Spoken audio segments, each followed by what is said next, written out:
These ghouls really know how to piss me off. What started out as a fun little game about fighting your way through a haunted house eventually ended up pissing me off and made me realize that this might not have been the hidden gem that I thought it once was. Tell me, was Silent Hill too much for you to handle? Did Alien make you hide behind your own hand as if that was gonna help any? Did you pee yourself during Luigi's Mansion? Don't you worry, because Grabbed by the Ghoulies has you covered. Explore room after room after room of this massive scary haunted house, and take out as many of its residents as you need to in order to confront your fears. See those little fuckers over there? They suck. They should be executed. Never thought I would see an entire video game about going through a haunted house and throwing hands with anything that looks inhuman to me. But here we are. The lovely chaps to thank for this once-in-a-lifetime experience is Rareware. They're responsible for a lot of the hard-hitting Nintendo bangers of the 90s, and is one of the few third-party companies that actually played well with Mr. Nintendo. I mean, Donkey Kong Country was a massive hit. It was such a massive success that even Bill Gates said, "Put that on the box." No, not the console. To have that kind of endorsement from a competing company is honestly one of the craziest things I've seen. I don't think it helped their sales very much, though. That doesn't matter. All I want to do right now is beat the shit out of these monsters. Originally, this was an exclusive OG Xbox game, where it was left largely unplayed and unchecked by so many people. That was until it found new life when Rare reached 30 years old and decided to resurrect it back to life in HD and set with brand new achievements to gather, so you too could appreciate the pain and sweat that these devs went through all those years ago. So first off, why are we here? Just to suffer. Seriously, for as much as I love to be thrown right into the action, what kind of explanation could Rare possibly give me for why I'm here? Or what I'm even doing? This is what they came up with. One night, a boy and a girl were wandering the woods alone during a thunderstorm in desperate search for a place to take shelter. After their daily 7-Eleven run, I assume, exhausted and fatigued, the girl decided that the next place that they came across would be a good opportunity to take shelter in for a quick R&R. She figured this place would do.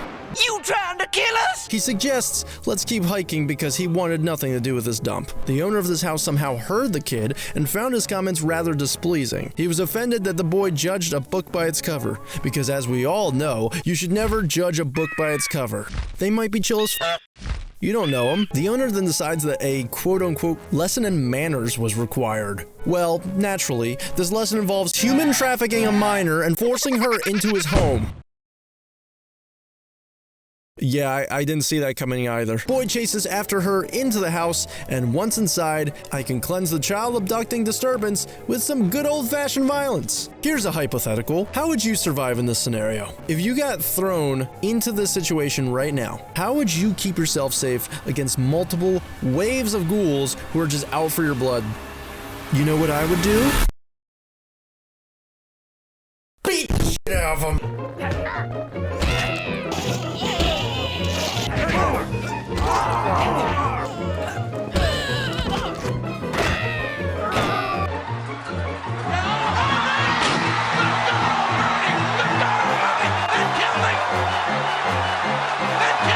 Navigate through this ginormous maze of a house as you handle rooms crowded with monsters ready to beat the hell out of you. No matter what, you are in it to win it. Survival of the fittest. This is a beat-em-up, but this isn't a standard arcade beat-em-up type of game. I'm not mashing one button to pull off sick combos. Rare had the bright idea to utilize not one of the sticks on the controller, but use both of them. The left stick is used for your basic movements.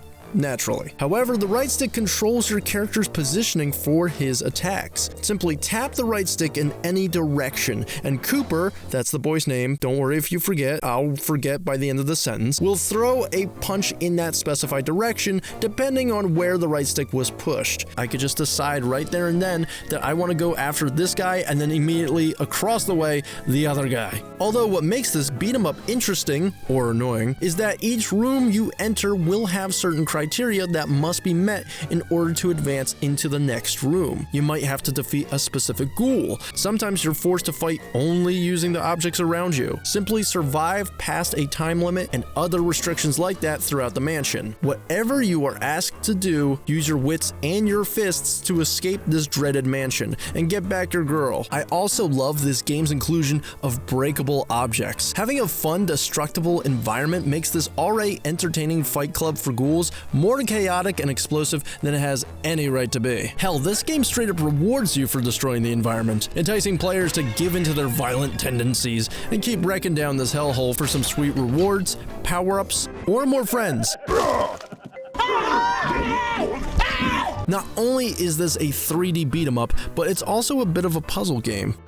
Okay, not really. What I'm trying to say is that GBG has moments that really make you think, indicating that not every ghoul will be as easy to take down as the beginning ones. You will have to find weaknesses and workarounds to survive. The game definitely pushes players to discover different options for bypassing certain ghoulies besides constant boxing matches. I certainly had to replay certain rooms multiple times just to discover half an hour later that all I had to do was break a particular object to get one stupid key. For the first half of the game, it's pretty straightforward, but halfway through, Rare really tests your smarts. And this was not a subtle jump of difficulty either. I felt like defeat was inevitable no matter what I did. The AI straight up became a menace. I pretty much had to get good fast, or I was going to be seeing the same stupid ass laundry room for the 10th time today. I was doing my absolute best not to look up any solutions online. I enjoy using my logical problem-solving skills to beat any game. Grab by the ghoulies got to me though. Where I found the combat to be innovative, it definitely wasn't perfect. Nothing pissed me off more than throwing objects towards enemies just so I could watch it fly over their misshapen heads. If I wasn't dead on, I was missing it. It quickly turned into the biggest nuisance of my life, especially while I was carrying a reusable weapon. The game tells you to tap the right stick to attack without using the weapon, right? If you would like to use the weapon, then just hold down the right stick in any direction for rapid fire usage. I hold it down to fire my weapon, and the game thinks I'm tapping the right stick instead of holding it down. And now I'm dead. I really wish the game assumes that I always want to fire my squirter and not just punch people with it. That way the player is punished for overheating their weapons with these basic and less effective attacks instead of having the option to alternate between using the weapon or not. Regardless of the flaws, GBG is a neat little experience that has a lot of interesting ideas and a fun concept that I can get behind. I just wish it played better, and the difficulty wasn't ready to give me a lobotomy at any given moment. And the story. The story was a choice. I understand that story here wasn't the game's focus, especially noticeable around the halfway point, but what bothered me most were the way too many conversation points that absolutely killed the flow during the entire duration of the game. There's a metric ton of talking points that just pop up throughout the journey. It contributes to nothing. It just kept going and going and going and going and going and going and going and going. How did I find a blunderbuss in the lighthouse? I don't care. Every side character that showed up doesn't serve any purpose at all besides, well, handing me random knickknacks. I don't ask for much, but like, you think they could have helped a bit? We're first introduced to the owner's butler, who acts as our tutorial. Then there's Chef, who's the explanation as to why there's spontaneous soup power-ups hiding in the bathtub. The groundskeeper, who has an annoyingly large ginger beard and loves to shout exclamations before engaging in any conversation with phrases like "Mow my meadow, crush my crop, buy my beef, pick my plums, sniff my snapdragon." Then there's the housekeeper, who berates me about leaving messes around the house. Go fuck yourself! And lastly, Mr. Ribs, the only friendly ghoul in this entire house. Gets constantly abused for looking like a ghoul. Everyone unanimously decided to help me out. That's very nice of them to do.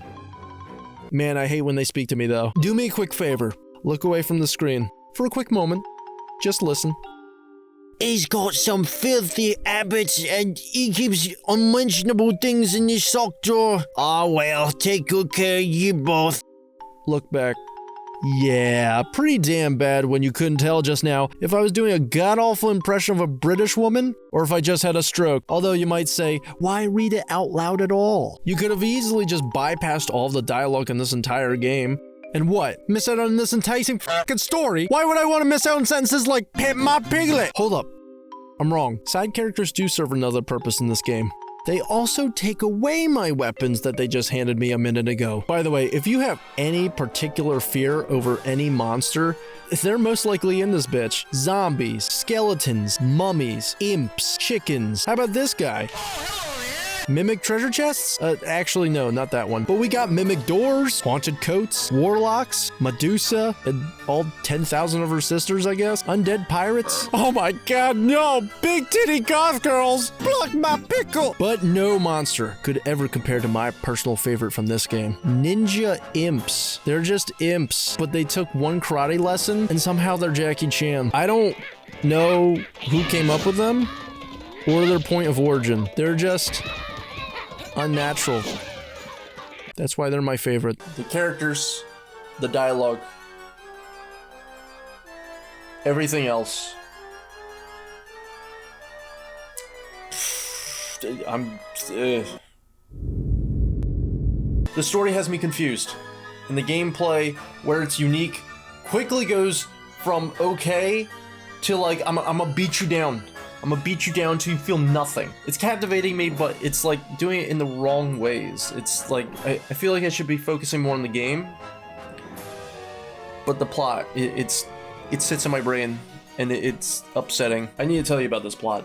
It's mentally insane. Congratulations, you've been promoted to my new therapist, and you're free of charge. Here's the cliff notes of this game's plot, and a potentially helpful explanation as to why my sanity has suffered while playing through Grabbed by the Ghoulies. Here we go! Chapter 1, the tutorial section. Everything I just told you, from the beginning, it's all explained here. Plot-wise, find and rescue Amber, our main man's girl. By the way, I have no idea how our man even managed to find her in this huge and vast house. I mean, he must have got an Amber Alert, right? I mean, Chapter 2. Not even an hour in, we rescued Amber already. And boy is she pissed. I guess I took too long to save her. Women. She's free, we're both safe, time to leave. The end.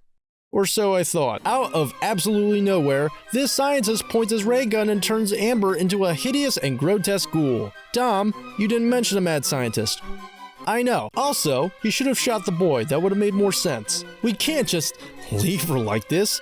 She looks like she didn't put on any makeup this morning. We must now, Chapter 2, restoration her back into being a human being again, so she can escape with her pretty looks intact. Logically, the only way back to bring her back to the model status is by asking the nearest chef for a curable soup that could potentially, possibly, maybe, perhaps fix Amber's condition. Because if there's anything that could help with your large acne problem, it's soup. I scour every goddamn corner of this godforsaken house for the next 45 minutes to find all of her oddball ingredients, because I guess ingredients don't stay in this kitchen. Maybe it does have something to do with all the flying imps in her kitchen. Who put the jelly in the fucking lighthouse? We return back to Amber with our cure now made, and then proceed to give it to her in the most awkward way for a screen to linger on, only to find out seconds later, the chef messed up. Amber has now evolved into something even scarier than before. Like the hero we are, we must beat our girlfriend into submission in order to turn her back into how we wanted her to look in the first place. I did it.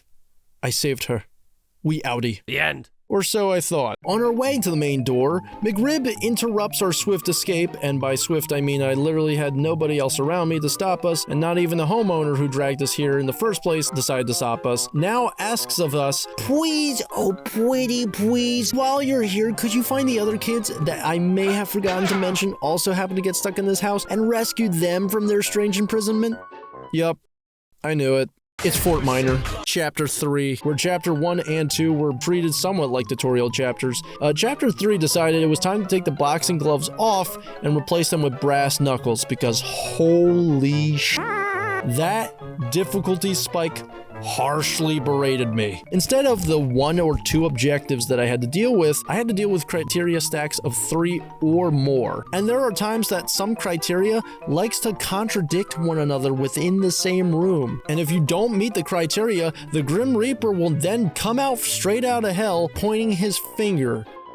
You die. As it turned out, this chapter lasts longer than Concord's lifespan. 70% of this game was within this chapter, and it fucking drags you by both your feet and just straight up slams you against the wall. Challenges got strenuous. Ghouls went into full COD Zombies mode. I went from pounding on everything in sight to eventually praying for my enemies to do the dirty work for me. Even the plot drug its fee at this point. It really felt like whoever was in charge of writing the plot for this thing didn't know where to take it next since we've already accomplished our initial objective? Way too early to fight the owner of the house now that we've already saved our girlfriend, so I guess we need to elongate for the sake of a decent runtime for the game, right?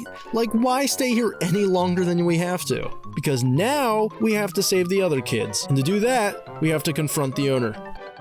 His door's blocked. To pass through the owner's defenses, I have to shout a very specific riddle that only the Baron knows, so the bramble can go away. Thankfully, he has the memory of a rat, so he wrote down the chant on a piece of paper and conveniently was split into 3 pieces of paper. Guess what I spent my Halloween night doing? Chapter 4. This whole chapter is one room. Why is this its own chapter? I honestly felt more relieved over finishing chapter 3 that I didn't even feel anything while fighting him. I didn't even feel satisfied over beating his ass. I tossed his ass out the window. Thank God it's over. I'm so done with grabbed by the ghoulies, dude. Oh, right, the kids. Chapter 5.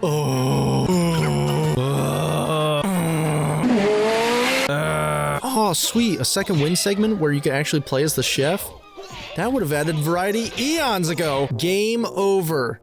For real this time. I escape with my girl. We run back home as the sky magically clears itself because f*** you, and get nudged at about this potential sequel for a game that will never, ever, ever happen for as long as I live.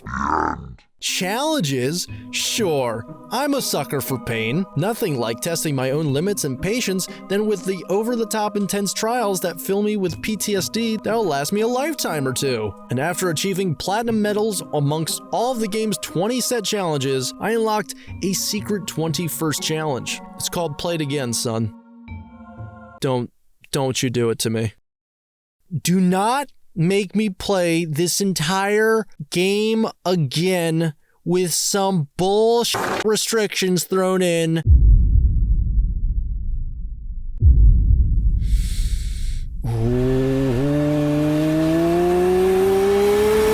Tickle my turkey. I'm full of determination and hot gas. Grabbed by the Ghoulies started out fun, and then it ended up not being as fun anymore. I like the mechanics of it, I really do. And I like the idea of it, but it made me feel like I didn't really want to go back to it afterwards. If you want to play this, get Rare Replay. Comes with this plus 29 better games.